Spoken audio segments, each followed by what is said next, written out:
ஏன்னா மற்ற படத்துலலாம் வந்து டாக் வந்து ஒரு சீனுக்கு தான் வரும், அந்த மாதிரி ஏதாவது ஒரு சேஸ் அந்த மாதிரி தான் இருக்கும். இதில் வந்து த்ரூ அவுட்டாக வந்து இது அது ஆர்டிஸ்ட் கூடவே ட்ராவல் பண்ணணும், ஒரு அது ரியாக்ட் பண்ணிக்கிட்டே இருக்கணும் எல்லாத்துக்கும். போலீஸாக பண்ணணுன்னா கூட நான் ஒரு 2-3 days நான் போய் போலீஸ் எப்படி இருப்பாங்க பார்த்துட்டு அந்த ரியாக்ஷன்ஸ் எடுப்பேன். ஸோ ஆஸ் அன் ஆர்டிஸ்ட் அது என்னோட வேலை. எந்த கேரக்டர் கொடுத்தாலும் அது கரெக்டாக பண்ணுறது.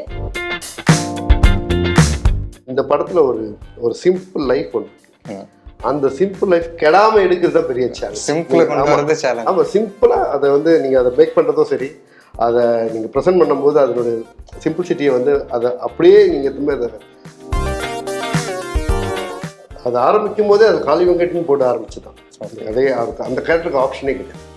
ஸோ அவர் வச்சு ஏறுதுன்னா அவருக்கு அப்புறம் நான் ஷூட் போகிறேன், ஷெட்யூல் போகிறேன்னு சொல்லிவிட்டு அப்டேட் பண்ணி ஷூட் முடிச்சுட்டு இந்த தேதியில் உங்களுக்கு டேட் வேணும்னு சொன்னேன். அது எல்லாமே கிளியராக அவர்கிட்ட பேசி. பாலு சார் சூப்பருங்க. அவங்கக்கிட்ட சார் கிட்ட ஒரு சான்ஸ் கிடைச்சிச்சு, அதே எனக்கு பெரிய விஷயம். அண்ட் இட்ஸ் ஒரு என்னோட கெரியரில் ஒரு லேர்னிங் கிராஃப். புனித் சாரோட ஃபர்ஸ்ட் ப்ரொடக்ஷன் ஹவுஸ் கவலுதாரியில் நான் இருக்கேன். அப்புறம் அவங்களோட லாஸ்ட் படத்தில் இருக்கேன். என்ன சொல்கிறது, we lost a gem very early in life. இப்போ கூட நம்ப முடியாது. Hello Jagadeeshan, Subbu and Roshini, welcome to PT prime. Thank you. உங்களோட படம் தோனிமா 20th ரிலீஸ் ஆக போகுது. ஸோ ஃபர்ஸ்ட் அந்த படம் பற்றி சொல்லுங்கள். தோனிமா வந்து ஒரு நடுத்தர மக்கள் பற்றின ஒரு கதை. அது ஒரு குடும்பத்தை பற்றி அப்படி இல்லாமல் ஒரு பகுதியில் இருக்கிற அக்கம் பக்கம் வீட்டோட எல்லாருடைய கதையும் சேர்ந்து தான் தோனிமா. இதில் வந்து ஒரு வீட்டில் வேலை பார்க்குற ஒரு கேரக்டராக தனம்னு ஒரு கேரக்டர், அந்த கேரக்டரை தான் ரோஷினி பண்ணியிருக்காங்க. இதில் வந்து தனத்தோட ஹஸ்பண்ட் கேரக்டர் வந்து கோட்டி, அது வந்து காளி வெங்கட் பண்ணியிருக்காரு. இவங்க 2 பேருக்குமே ஒரு பையன், ஒரு கேரக்டர், அது விஷவராஜன், ஒரு குட்டி பையன், புது பையன் பண்ணியிருக்கான். இந்த குடும்பத்தில் ஒரு கோல்டன் ரெட்ரீவர்னு ஒரு டாக் ஒன்று இருக்கும். ஸோ இந்த குடும்பம் இந்த மாதிரியான எல்லாம் மிக்சடான ஒரு குடும்பம் தான். ஸோ அந்த பையனுக்கு வந்து காது கேட்கறதுல வந்து ரொம்ப கம்மியான சவுண்டில் தான் கேட்கும். ஸோ அதனால் அவனோட ஸ்கூலில் வந்து அவனுக்காக கத்தி பாடம் நடத்த முடியாது. டீச்சர்ஸ் வந்து கம்ப்ளைண்ட் பண்ணி இப்போ அந்த பையனுக்கு ஆப்ரேஷன் பண்ணணும். ஸோ இந்த மாதிரி ஒரு சுச்சுவேஷனில் வந்து அந்த குடும்பம் இருக்கும். ஸோ அந்த ஆப்ரேஷன் பண்ணி அவனை வந்து ஸ்கூலுக்கு அனுப்பணும். இதை வந்து பொறுப்போடு செய்யணும்னு நினைக்கிற அந்த அம்மா கேரக்டர், எதை பற்றியும் கவலைப்படாத, அன்னைக்கு நாள் மட்டும் சந்தோஷம் போகுதுன்னு நினைக்கிற ஒரு கேரக்டர் தான் கோட்டி. அவர் நாளைய பற்றின எந்த ஒரு பயமும் கிடையாது, இருக்கிற காசை குடிச்சிக்கிட்டு ஜாலியாக இருக்கிற ஒரு கேரக்டர். ஸோ இவங்க இந்த லைஃப்பில் இந்த பிரச்சனை எப்படி இதை ஃபேஸ் பண்ணுறாங்க, இந்த பொறுப்பில்லாத ஒரு மனுஷன் எப்படி அந்த குடும்பத்துக்குள்ளே கண்ட்ரோல் ஆகிறாருங்கிறது தான் ஒரு ஆள் தோனிமா இருக்காங்க. ஓகே. ஸோ ரோஷினி, நீங்கள் வந்து இந்த கேரக்டர் அடாப்ட் பண்ண விஷயம் சொல்லுங்களேன். ஏன்னா ஒரு நார்த் மெட்ராஸ் பேக்ட்ராப்பில் இருக்கிற மாதிரி ஒரு இது, அந்த ஸ்லாங் பழக வைக்கிறது, அங்கே இருக்கிற விஷயங்கள், இந்த லுக்கு, ஸோ இது ஒர்க் பண்ணது எப்படி இருந்தது? வெரி இன்ட்ரெஸ்டிங் கேரக்டர் சொல்கிறோம். நான் ஆக்சுவலி இந்த மாதிரி கேரக்டர்ஸ் எந்த ஆர்டிஸ்ட்கான இது ஒரு ஸ்பெஷல் மூமெண்ட் தான். ஏன்னா பர்ஃபார்ம் பண்ணுறதுக்கு ஒரு சான்ஸ் கிடைக்கும். அப்புறம் நம்ம க்ரூம் பண்ணி கொஞ்சம், இப்போ நீங்கள் சொன்ன மாதிரி நார்த் மெட்ராஸ் ஸ்லாங் நான் ஃபஸ்ட்டு தமிழே வராது, இப்போ தான் கொஞ்சம் வரும். நான் ஃபர்ஸ்ட் ஆஃப் ஆல் மைசூர்லேருந்து வந்துட்டேன். ஸோ எனக்கு இந்த மாதிரி ஸ்லாங்ஸ் வராது. ஸோ இங்கே ஃபஸ்ட் டே வரும்போதே சார் நான் கிட்ட அந்த டைலாக்ஸ் எல்லாம் சொல்லும்போது சார் கொஞ்சம் ஐயோ நீ பண்ணு பிரியா இல்லையா அந்த மாதிரி தாட்டே வந்துச்சு சாருக்கு. ஆனால் கொஞ்சம் அந்த 1 week உட்காந்து ஃபுல் டே நாங்கள் ப்ராக்டிஸ் பண்ணி, அப்போது அந்த பாடி லாங்குவேஜ் இருக்கட்டும், இல்லைன்னா பேசுகிற ஸ்டைல், தனம் ஒரு மேட் கேரக்டர் ப்ளே பண்ணுறேன். ஸோ அந்த தனமோட திங்கிங் கூட போகணும். ஏன்னா இது என்னோடய ஃபர்ஸ்ட் ஃபிலிம் எங்கே நான் ஒரு அம்மா கேரக்டர் ப்ளே பண்ணுறேன். அண்ட் ஆஸ் அன் ஆர்டிஸ்ட் எனக்கு அதுதான் சேலஞ்ச், அண்ட் அதுதான் வேணும். எனக்கு நிறைய டிஃப்ரெண்ட் டைப்ஸ் ஆஃப் ரோல்ஸ் பண்ணணும். ஸோ இந்த மாதிரி கேரக்டருக்கு லைவ் எக்ஸாம்பிள்ஸ் எடுத்துட்டேன். என்னோடய அம்மா இருக்கட்டும், நான் ஷூட்டிங் ஸ்பாட்டில் போகும்போது அங்கே சரௌண்டிங்ஸில் இருக்கிற ஆண்டிஸ் எல்லாருக்கிட்ட பார்த்து எப்படி பண்ணுறாங்க அதெல்லாம் எடுத்துகிட்டேன். அப்புறம் படம் பார்த்தேன். ஸோ அந்த மாதிரி ஒர்க் ஷாப்ஸ் நிறைய போச்சு. சார், கம்மியான டைமில் நிறைய படம் பண்ணுறது எப்படி அப்படிங்கிற சீக்ரெட்டை அப்படிலாம் ஒன்றும் கிடையாது. இப்போ லாக்டவுனில் நான் வந்து அந்த டைம் நமக்கு அப்படி கிடச்சிது ஒரு டைம். ஸோ அப்படி அதில் எழுதின கதைகள் தான் இது. இதுவும் சரி, இப்போ இதுக்கப்புறம் வரப்போகிற அந்த இரவு படமும் சரி. ஸோ எல்லாமே அந்த டைம் இருந்ததுனால அவங்களுக்கு அது உடனே நடந்தது. மற்றபடி ஒரு ஒரு படத்துக்கான எவ்வளோ டைமோ அந்த டைம் இருந்துச்சு ஸ்கிரிப்ட் பண்ணுறது. அதனால தான். ஆனா அது லாக்டவுன் டைம்ல எல்லாருக்கும் ஒர்க் பண்ணணும், அது ஒரு ஆசை இருந்துச்சு. எனக்கு ஞாபகம் இருக்கு, சார் கால் பண்ண உடனே எனக்கு ஒரு சார் பண்ணுங்க சார் ஏதோ ஒன்று. ஏன்னா எல்லாருக்கும் கேமரா முன்னாடி வரணும், இல்லை சினிமா செட்ல வந்து ஒர்க் பண்ணணும், அந்த மாதிரி தாட்ஸ் எல்லாருக்கும் இருந்துச்சு. ஸோ நம்ம டீம்ல எல்லாமே அப்படிதானே சார், யாருமே மார்னிங் ஒரு 5-6 o'clock ஸ்டார்ட் ஆகும்னா 9 o'clock வரைக்கும் போவோம். எல்லாரும் அவ்வளோ எனர்ஜியில இருந்து பண்றாங்க. ஸோ நீங்கள் ஃபஸ்ட்டு சிகை பண்ணீங்க, அது கைண்ட் ஆஃப் ஒரு சஸ்பென்ஸ் த்ரில்லர் மாதிரி போகும். அடுத்து பக்ரீத் பண்ணீங்க, அதுக்கப்புறம் பட்சி பண்ணீங்க, அது ரிலீஸ் ஆகலை. பக்ரீத் அண்டு இது. ஸோ அந்த ஒவ்வொரு படத்துலையும் ஒரு விஷயம் சொல்லணும் அப்படின்னு நினைக்கிறது இருக்குல்ல. இப்போது சிகையில் ஒரு விஷயம் டீல் பண்ணியிருப்பீங்க, பக்ரீத்தில் ஒரு பலி கொடுக்கறது, அந்த விலங்குகளை இது பண்ணுறது அப்படிங்கிறது. இதில் அந்த மாதிரி என்ன விஷயம் இருக்குது? இல்லை அந்த மாதிரி இது கிடையாது.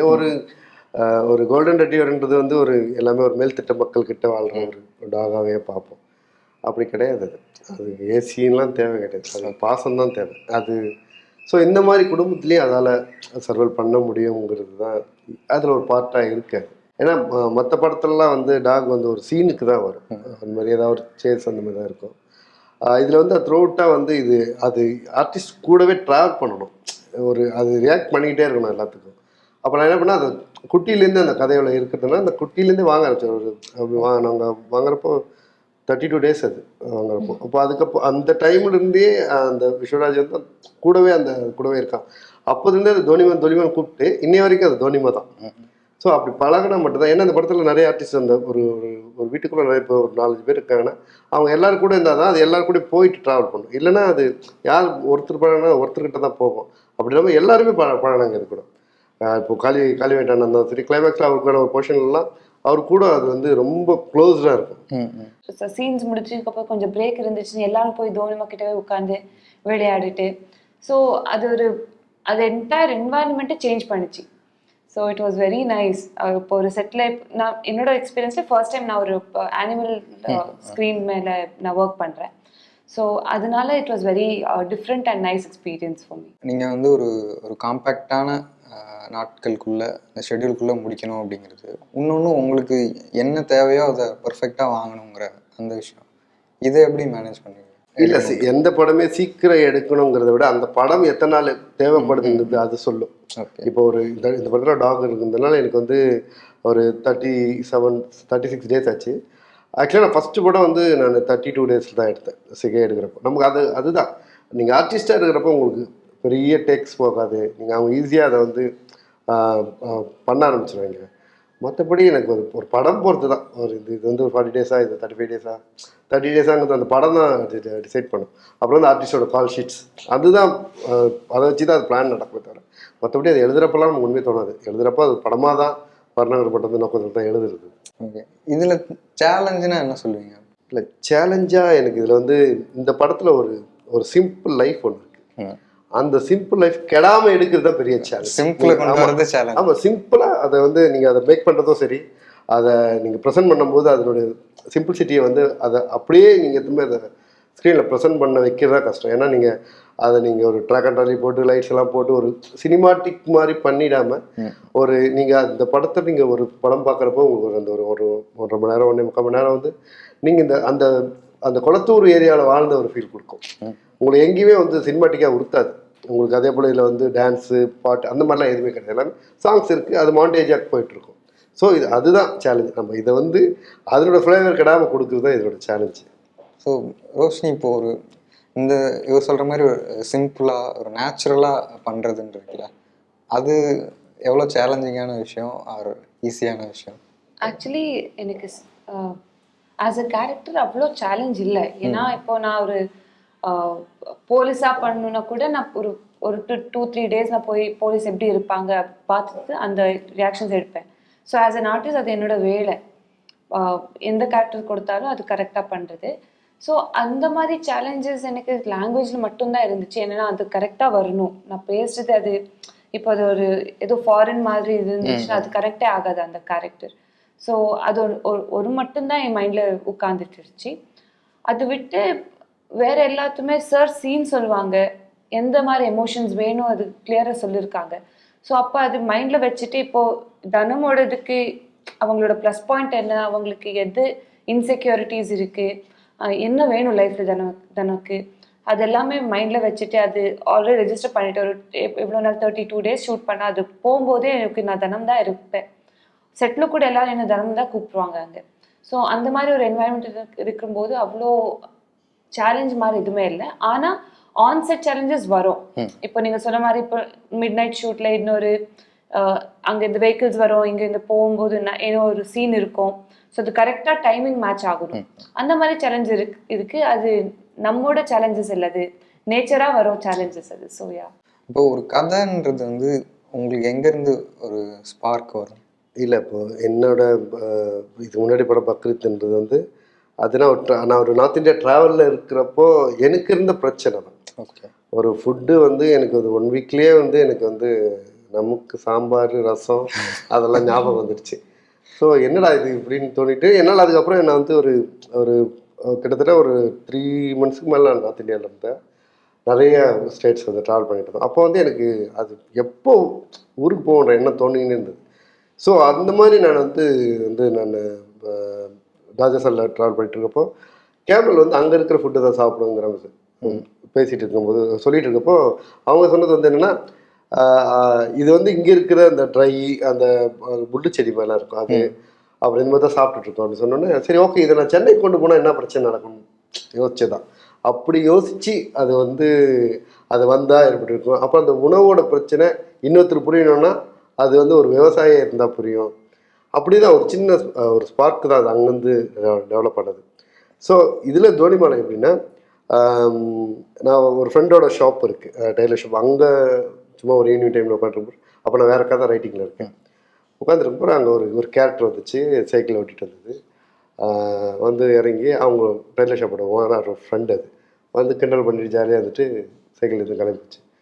அப்புறம் கேட்குறப்போ அந்த கேரக்டர் போயிட்டு தானோ அவங்க பார்த்தா அந்த வீட்டு வேலை செய்கிறவங்க கிட்டத்தட்ட அவங்களுக்கு ஒரு 40-42 வயசு கிட்ட இருக்கும். ஆனால் அது நீங்கள் லுக்காக பார்த்தீங்கன்னா அப்படி இருக்காது. உடம்பு ரொம்ப ஸ்லிம்மாக, புடவெல்லாம் தூக்கி ஏற்றி கட்டிக்கிட்டு, மேட்சிங் சாரிக்கும் ப்ளவுஸுக்கும் மேட்ச் இல்லாமல் தலைவலி ஒரு கோலமாக இருப்பாங்க. எனக்கு அதை பார்க்குறப்போ இந்த கேரக்டர் எழுதுனா நல்லா இருக்குமேன்ட்டு எழுத ஆரம்பிச்சுதான். இப்போது அந்த தனம்ன்ற கேரக்டர் மட்டும் எழுதுனா இன்ட்ரெஸ்டிங்காக இருக்காது. இப்போ அதை சுற்றி இருக்கிற ஃபேமிலியெலாம் எப்படி இருப்பாங்க, ஒரு வீடு குளத்தில் ஒரு வீடு இருந்தால் அக்கம் பக்கம் வீட்டிலலாம் யாராவது இருப்பாங்க அப்படின்னு அங்கங்கே ஒரு கேரக்டர் எல்லாம் கேட்டிருப்பேன். அப்படி எழுத ஆரம்பித்து ஃபார்ம் ஆனதான். சரி ஓகே இந்த மாதிரி ஒரு அம்மாவுக்கு குப்பையில் வந்து ஒரு ஒரு நாய்க்குடி கிடச்சா எப்படி இருக்கும், அது கோல்டன் ரெட்ரீவராக இருந்தால் எப்படி இருக்கும், இப்படின்ட்டு டெவலப் பண்ணது தோனிமா. இப்படி தான் டெவலப் ஆச்சு இந்த படம். ஸோ ரோஷினி ஓவராலாக இந்த கேரக்டர்லேருந்து கற்றுக்கிட்ட விஷயம் ஒரு டேக்அவே அப்படின்னா என்ன சொல்லுவீங்க? ரெஸ்பெக்ட், ஹார்ட் ஒர்க் பண்ணுறது, அப்புறம் செல்ஃப்லெஸ் லவ் கொடுறது. ஸோ அது தனமோட ஸ்ட்ராங் பாயிண்ட்ஸ் சொல்லணும். ஸோ ஓவரால் அந்த படம் என்ன கொடுக்கும் ஆடியன்ஸுக்கு அப்படிங்கிறது?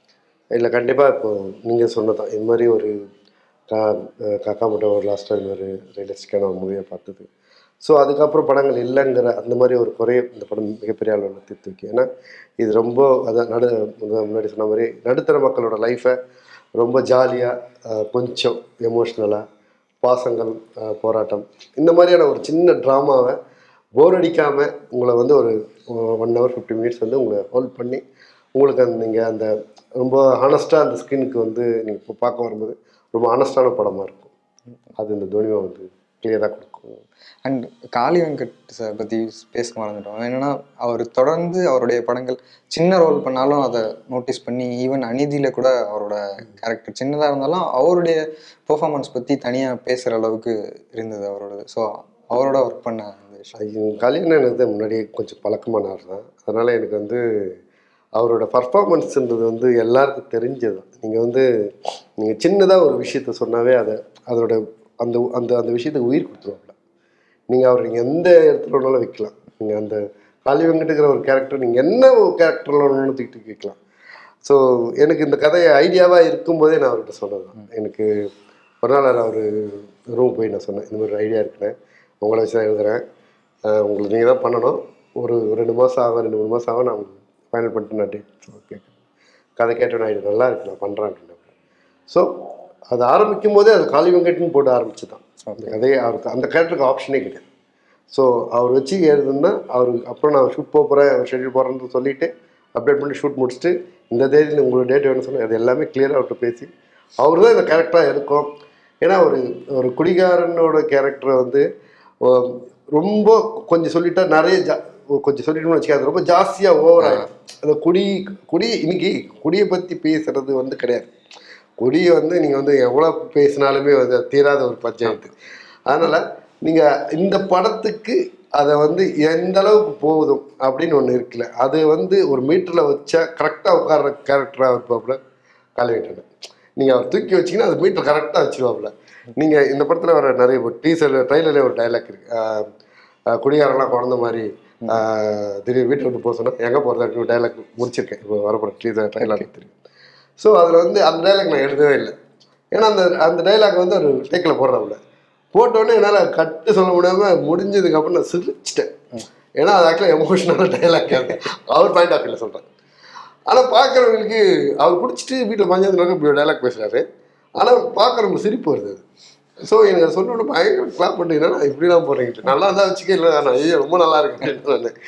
ஸோ இந்த மாதிரியான ஒரு விஷயங்கள் நீங்கள் ஒரு விஷயத்த சொல்லிட்டீங்கன்னா அந்த கேரக்டராக 2-3 விஷயம் தான் சின்ன சின்ன கரெக்ஷனில் பண்ணிவிடுவாப்புல. ஆனால் எனக்கு இது மட்டும் அது மட்டும் சொன்னீங்கன்னா அது பிசுரடிக்காமல் பண்ணுவாப்புல. காளி சார் ஐஸ்லேயே அது ஒரு லைஃப் இருக்குது, அவங்க எதுவும் பண்ண வேண்டாம், சும்மா ஸ்க்ரீன் முன்னாடி வந்து உட்காந்துட்டா போதும். அவ்வளோ டேலண்டட். அதுக்கு தாண்டி அவங்களே is a very knowledgeable person சொல்லணும். இப்போது நாங்கள் ஆக்ட் பண்ணும்போது எனக்கு என்ன கொடுக்கலாம், இப்போ ஏன் அவளுக்கு எப்படி ரியாக்ஷன்ஸ் கொடுத்தா என்னோட பர்ஃபார்மன்ஸ் பெட்டர் ஆகும், அந்த மாதிரி திங்கிங் கூட இருக்குது காளி சாருக்கு. ஸோ ரொம்ப ஈஸி கோயிங் அண்ட் ரொம்ப இப்போ ஒரு ஆக்ட் பண்ணும்போது நம்ம கோ ஆக்டர்ஸ் கொஞ்சம் கோஆப்ரேட் பண்ணால் அந்த சீன் ரொம்ப நல்லா வரும். இங்கே காளி சார் என்ன சொன்னாலும் அவங்களுக்கு நான் கொஞ்சம் கோஆப்ரேட் பண்ணால் போதும், அந்த சீன் ஹிட் ஆகும். அந்த மாதிரி ஆர்டிஸ்ட் காளி சார். ஸோ அவங்க கிட்ட ஆக்ட் பண்ணுறதே எனக்கு பெரிய விஷயம். So yeah. ஸோ கிளைமேக்ஸ்லலாம் ஒரு ஷார்ட் இருக்கும். அந்த ஷார்ட்டை நீங்கள் வந்து நான் ரொம்ப அர்ஜென்ட்டு பேக்கப் நீங்கள் சொல்லுங்கன்னு கத்திட்டு இருக்கேங்க எல்லாமே, எனக்கு அந்த ஷார்ட் எடுக்காமல் அதை பேக்கப் பண்ணுறாங்க இல்லை. அதை எடுக்கும் வந்து விடிய காலை மணி 4:30 அப்போ வந்து ஒரு ஷார்ட், அந்த ஷார்ட்டு ஒரு மூடு சொன்னாங்க பரபரப்பாக ஒரு காரில் வராமல் அங்கேருந்து லொக்கேஷன் வந்து, ஏன்னா பெருசாக அப்படி பெரிய டிராஃபிக் ஏரியாவில் அவன் வந்து நேற்று இந்த மூடு மட்டும் எடுத்துட்டு வாங்கணும்ல. அந்த மூடு படத்தில் பாருங்கள் மனசில் ரொம்ப கனமாயிடும். சின்ன ரியாக்ஷனை கொடுத்துட்டு போகல மனசு கனமாயிடும். இல்லை சின்ன சின்ன ரியாக்ஷன்ஸ் சார் உங்களுக்கு தெரியவே. நீங்கள் ஸ்க்ரீன் இப்போ ஆக்ட் பண்ணிட்டு இப்போ மானிட்டரில் பார்க்கும்போது ஐயோ இது பண்ணிட்டாங்களா, ஐயோ சூப்பராக இருக்கு, நாங்கள் ரெஜிஸ்டர் பண்ணுறதுக்கு முன்னாடி அந்த ரியாக்ஷன் பண்ணிட்டு போயிட்டு இருக்காங்க. ஸோ அந்த மாதிரி அமேசிங் பர்ஃபார்மர். ஸோ அடுத்து நீங்கள் வணங்கான் பண்ணியிருக்கீங்க. ஸோ பாலா சார் ஸ்கூல் எப்படி இருந்தது? பாலா சார் சூப்பருங்க. அவங்கக்கிட்ட சார் கிட்ட ஒரு சான்ஸ் கிடைச்சிச்சு, அதே எனக்கு பெரிய விஷயம். அண்ட் இட்ஸ் ஒரு என்னோட கெரியரில் ஒரு லேர்னிங் கிராஃப். அந்த படம் பண்ணும்போது on screen experience, off set experience, அப்புறம் ஷூட் பண்ணுறதுக்கு அப்புறம் சாருக்கு இது கிளாரிட்டி இருக்கட்டும், அவங்களுக்கு நாலேஜ், அது எல்லாமே நாங்கள் அவங்கக்கிட்ட சும்மா போய் உட்காரலாம், அவர் என்ன சொன்னாலும் அது எடுத்துகிட்டு அது it's an information for me. It's something like என் கெரியரில் நெக்ஸ்ட் என்ன மூவ் பண்ணாலும் அதெல்லாம் என் மைண்டில் ரெஜிஸ்டர் இருக்கு. So it's one beautiful experience working with him. நம்ம இப்போ சின்ன படங்கள் அதை சப்போர்ட் பண்ணுறது அப்படிங்கிறப்போ பேசுகிறப்போ எனக்கு டக்குன்னு புனித் சார் தான் ஞாபகம் வருது. ஏன்னா அவருடைய பேனரில் வந்து நிறைய யங் டேலண்ட்ஸுக்கு சப்போர்ட் பண்ணது, அந்த விஷயங்கள்லாம் பண்ணியிருந்தாரு. நீங்கள் அவருக்கு லாஸ்ட்டாக ரிலீஸ் ஆன படத்தில் நீங்கள் நடிச்சிருந்தீங்க. ஸோ அவருடைய மெமரிஸ் ஏதாவது ஷேர் பண்ணுங்க. ஆக்சுவலி அந்த விஷயம் நான் ரொம்ப லக்கி. ஏன்னா புனித் சாரோட ஃபர்ஸ்ட் ப்ரொடக்ஷன் ஹவுஸ் கவருதாரியில் நான் இருக்கேன். அப்புறம் அவங்களோட லாஸ்ட் படத்தில் இருக்கேன். என்ன சொல்கிறது, we lost a gem very early in life. இப்போ கூட நம்ப முடியாது. நான் ஒரு 2 வீக்ஸ் முன்னாடி வஜ்ரேஸ்வரி கம்பைன்ஸ்க்கு போயிட்டேன். அவங்களோட டப்பிங் ஸ்டூடியோ ஆஃபீஸ் இருக்குது. அங்கே போனால் புனித் சாரோட எல்லா மொமெண்டோஸ் வச்சுருக்காங்க, ராஜ்குமார் சாரோட மொமெண்டோஸ் வச்சுருக்காங்க. அது முட்டோட ஓ சார் எடுத்துகிட்ட மொமெண்டோஸ் நான் டச் பண்ணுறேன் இப்போ, அந்த மாதிரி ஃபீல். அண்ட் எல்லாருக்கும் நிறைய சான்ஸ் கொடுப்பாங்க. புனித் சாருக்கு ஐடியாஸ் நிறைய இருந்துச்சு. நான் ஃபர்ஸ்ட் ஆஃப் ஆல் இப்போ புனித் சார் எதிர் வந்தால் கூட ஃபுல்லாக காவரி ஆகிட்டு ஷை ஆகிட்டு என்ன பேசுனே தெரியாது அந்த மாதிரி இருக்கேன். ஆனால் இப்போ கன்னடா இண்டஸ்ட்ரியில் நீங்கள் யாரான்னு கேட்டுக்கோங்க, எல்லாருக்கும் புனித்சன் ஒரு ஸ்மைல் வரும், ஒரு ஒரு ஒரு ஒரு ஒரு சேட்னஸ் இருக்கும், இவ்வளோ சீக்கிரமாக அவங்க இல்லையே நம்மக்கிட்ட. So yeah. ஸோ இந்த படம் நீங்கள் நினச்ச மாதிரியே சக்ஸஸ் ஆகணும். அடுத்து உங்களுக்கு வணங்கான், அடுத்து உங்களோட அந்த த்ரில்லர் படம் இரவு, ஸோ அதுவும் பெரிய சக்ஸஸ் ஆகணும்னு விஷ் பண்ணிக்கிறேன். Thank you so much. Thank you so much.